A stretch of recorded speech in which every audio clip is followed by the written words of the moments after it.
when it comes to figuring out what patients are learning about and then how to address that. So one thing is their own medical record.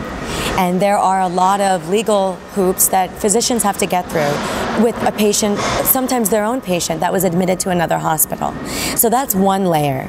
But when it comes to actually getting access to information, we can't control where patients are going. Many of them are going to Google. And Google is not necessarily an unreliable source, but we can't account for what they're reading and if that's validated, if that's something that I would suggest. We can't, and a physician or anybody who's trained in the field can sift through the data and say this is valid and this is invalid. This study was conducted correctly with the right amount of patients. But a patient who's worried about their own disease doesn't know how to control that information. The reason why I promote the engagement of physicians to be involved in social media is that, similar to Yelp, if we don't own our space, the digital space, someone's going to own it for us. And so physicians that can have a voice in social media or any other digital space can actually help patients feel engaged, and then they can bring those, they can feel closer to their physician to bring up whatever they're reading about.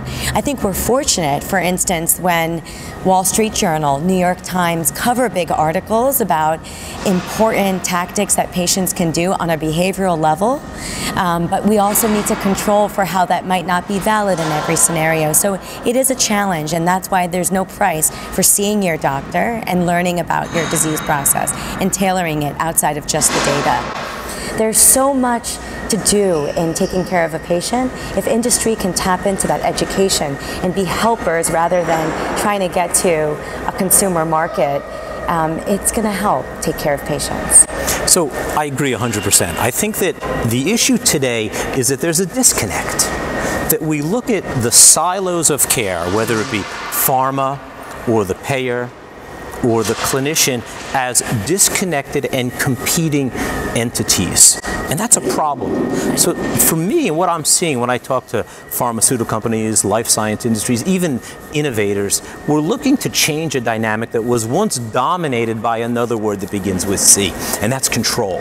Originally, pharma could push a message forward. We could get docs to use a certain kind of statin, or to use an antibiotic, or use azithromycin for a viral-like syndrome that we might think is bacterial. And that was really about controlling the message and controlling the activity. Interestingly enough, it exists on the same side with the physician. Back in the day, physicians were in kind of a hierarchical structure. The chief of medicine, the attending, the fellow, and there was almost a pecking order. And that control was fairly rigid. So now what we're seeing is a shift to a collaborative environment.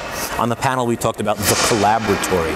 And I think that just as the pharmaceutical company can help collaborate with the clinician to educate, to engage, to build a two-way dialogue, that same dynamic is happening between caregivers, patients, and clinicians. And if you work together to a common goal, it changes the dynamic from the ground up.